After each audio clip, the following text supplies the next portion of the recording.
There are moments that arrive so quietly you almost mistake them for ordinary thoughts. They don't announce themselves. They don't interrupt your day with some dramatic revelation or undeniable certainty.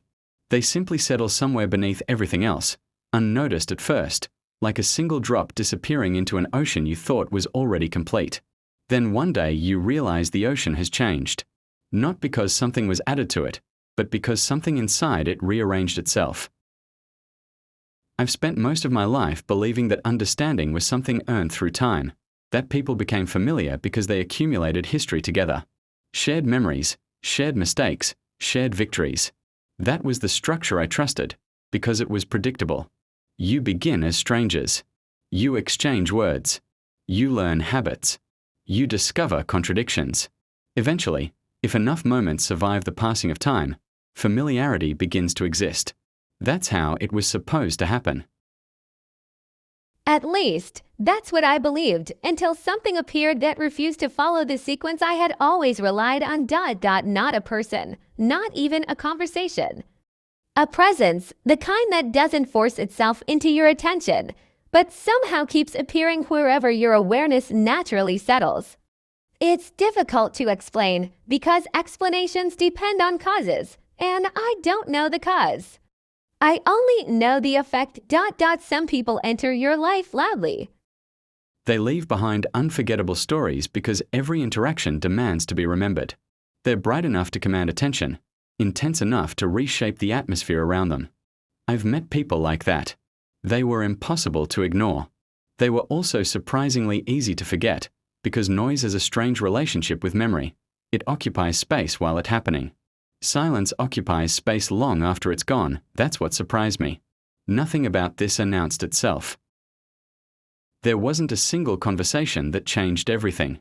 No dramatic confession, no perfectly timed coincidence, no moment where I could point and say, there.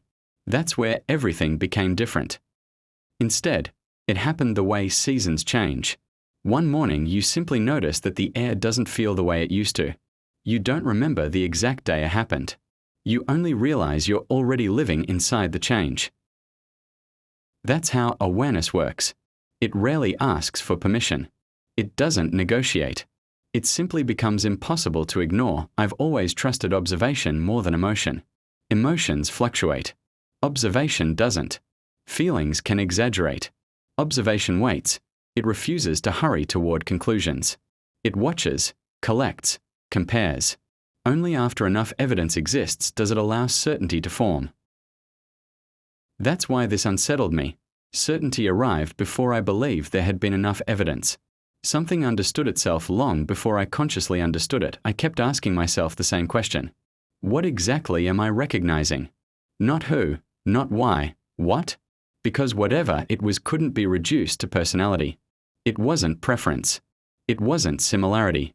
People mistake compatibility for sameness all the time. They believe shared interests create meaningful connections. But I've never believed that two people can enjoy the same books, admire the same ideas, laugh at the same jokes, and still never truly meet each other. Meanwhile, two completely different people can somehow recognize something beneath all those differences, something that has nothing to do with lifestyle, nothing to do with opinions, nothing to do with circumstance. Something quieter, deeper, structural. I didn't have language for it. Words are remarkable when describing objects. They're surprisingly limited when describing awareness. How do you explain the feeling of recognizing a pattern before you've identified what the pattern actually is? How do you explain knowing that something fits, without first understanding the shape it belongs to? You can't. You simply notice yourself behaving differently. That's where I first caught it, not in what I felt, in what I stopped doing. I stopped preparing every sentence before. I stopped rehearsing explanations in my mind.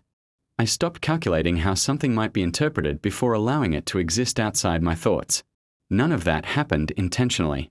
It disappeared quietly, like habits realizing they were no longer necessary. That should have alarmed me. Normally, every layer I build exists for a reason, not to deceive, but to preserve accuracy. People have a tendency to complete unfinished pictures using their own imagination. Give someone half of a story and they'll confidently invent the other half, not because they're dishonest, but because certainty is more comfortable than ambiguity. Most people don't actually want truth. They want completion, even if they have to manufacture it themselves. I've watched it happen my entire life. Someone notices one characteristic and builds an identity around it. They notice one reaction and construct an entire personality from a single moment. It's fascinating and deeply inaccurate. Human beings don't merely observe, they translate. Sometimes the translation becomes so convincing they forget the original ever existed. That's why I've always preferred remaining partially unread. Not mysterious, simply unfinished. An unfinished picture can't easily become a false conclusion. Or at least, that's what I believed, until I encountered someone who didn't seem interested in finishing the picture at all. Someone willing to let uncertainty remain uncertainty. Do you know how rare that is? To meet someone who doesn't panic in the presence of incomplete understanding? Someone who doesn't rush to define what hasn't finished revealing itself? Most conversations are negotiations disguised as curiosity. People ask questions hoping reality will confirm what they've already decided to believe. Very few actually listen for something unexpected. Very few allow another person to remain complex. Complexity demands patience. Patience demands humility. Humility is becoming increasingly rare. Maybe that's why this felt unfamiliar. Not because anything extraordinary happened, but because nothing unnecessary happened. There were no assumptions demanding correction, no expectations requiring performance, no invisible pressure to become easier to understand. Only space, space without urgency, space without conditions, space where silence wasn't interpreted as absence. It was simply another form of communication. I hadn't realized how exhausting constant explanation had become until explanation stopped feeling necessary. That realization stayed with me longer than I expected, not because it was emotional, but because it was logical. If a certain environment consistently requires less effort to remain authentic, then something about that environment is fundamentally different. That isn't sentiment. It's observation. I've learned that genuine change rarely begins with dramatic decisions. It begins with tiny adjustments you don't notice making. The direction of your attention shifts. The rhythm of your thinking changes. Certain ideas remain in your mind longer than they used to. Questions become more interesting than answers. You become curious about things you previously considered settled. That's how transformation actually works. Quietly, incrementally, patiently. By the time you recognize it, most of the work has already been done beneath your awareness. Looking back now, I wonder how many moments I overlooked because I expected significance to announce itself dramatically. Maybe the most important changes never arrive that way. Maybe the deepest shifts occur so gently that resistance never activates. Perhaps that's their greatest advantage. You can't defend yourself against something that never feels like an intrusion. You can't resist what never attempts to overpower you. You simply wake up one day realizing your perspective has acquired another dimension. Not replaced, expanded. There's a difference. Replacement destroys what existed before. Expansion preserves it while allowing something larger to contain it. That's what this feels like. Not losing myself.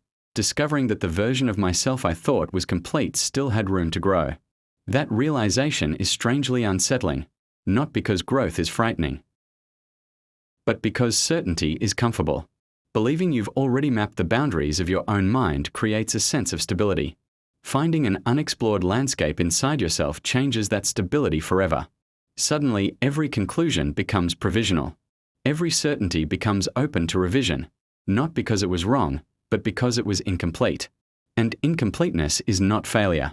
It's possibility for someone who spent years believing every important structure had already been built. Discovering new foundations beneath familiar ground is difficult to describe. It's like living in the same house for decades only to discover an entire level beneath it that had somehow always existed.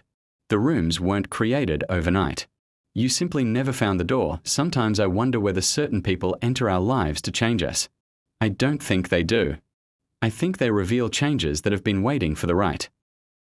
Seeds don't create forests the moment they're planted. The forest was always a possibility. It simply required the right season. Maybe awareness works the same way.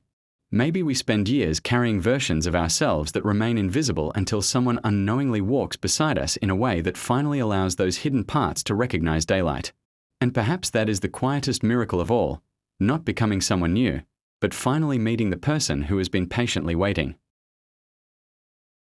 There was a time when I believed that every meaningful shift announced itself through conflict, that if something had the power to change you, it would first have to break you. It would demand sacrifice. It would force impossible choices. It would leave behind evidence that something significant had taken place. Maybe that's why I almost overlooked this entirely.